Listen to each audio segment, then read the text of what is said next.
starting today, wala nang uuwi. Dahil simula ngayon, pwede na lahat.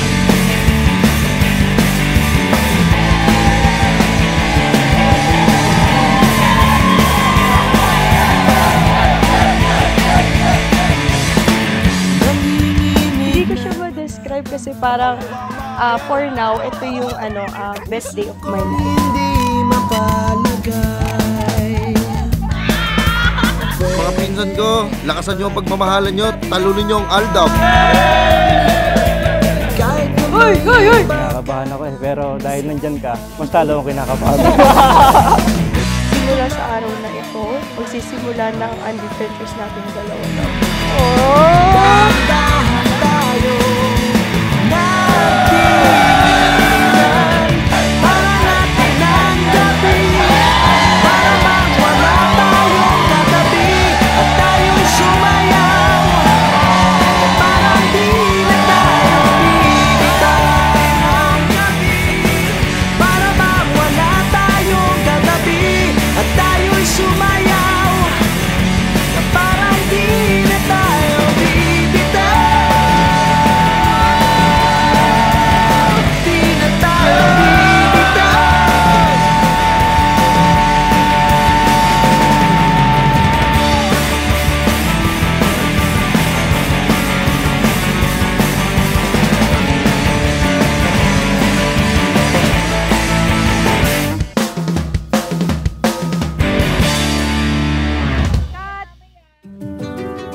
Love for each other is not enough. Why?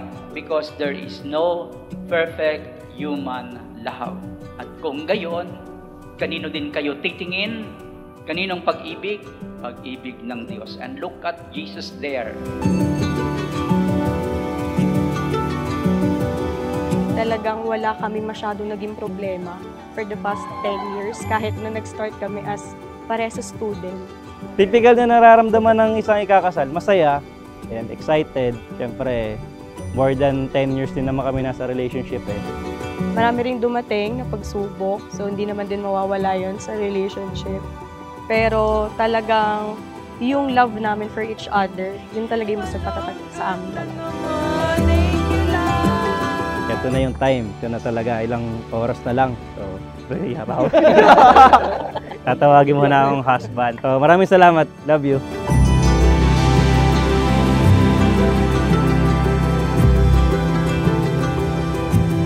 Dayan, sumasang-ayon ka ba na maging asawa si Angelo na naririto ngayon alinsunod sa batas at mga alituntunin ng ating banal na simbahan? Opo, Padre. Dahil lahat naman ay ikinakasal, sa totoo lang. Ito yung pinaka-importante sa buhay ng anak mo eh. I congratulate you kasi kung ano yung pinangarap mo, nakuha mo talaga.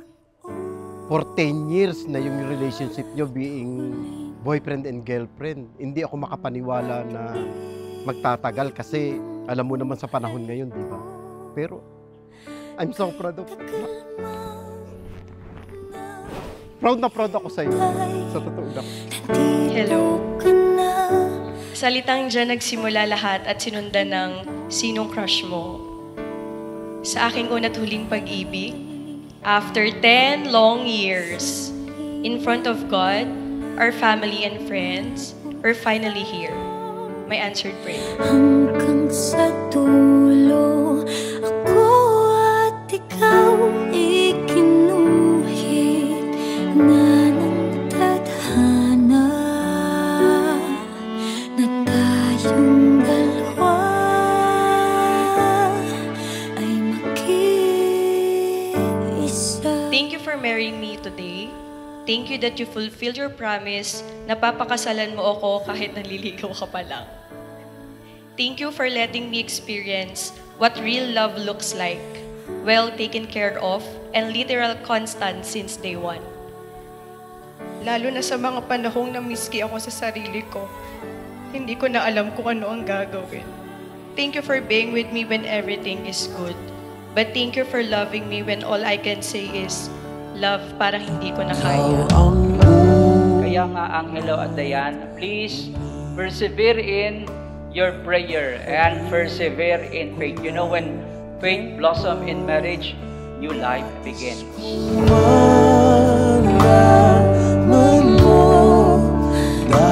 Finally, after more than 10 years of relationship, masaya, malungkot, at may pagsubok, ito na talaga.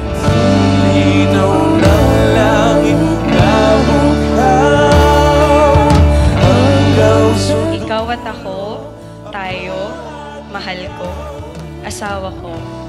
We can finally enjoy little moments of going places, staying up late together, and there's no need to rush going home because we are now each other's definition of home.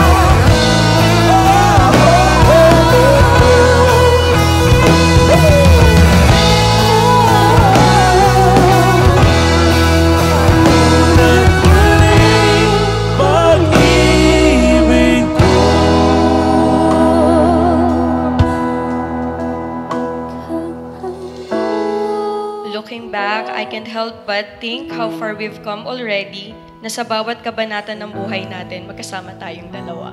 As we build our life together, I vow to keep God at the center of our marriage. I vow to support you sa lahat. I will listen to you with an open heart, speak to you with honesty.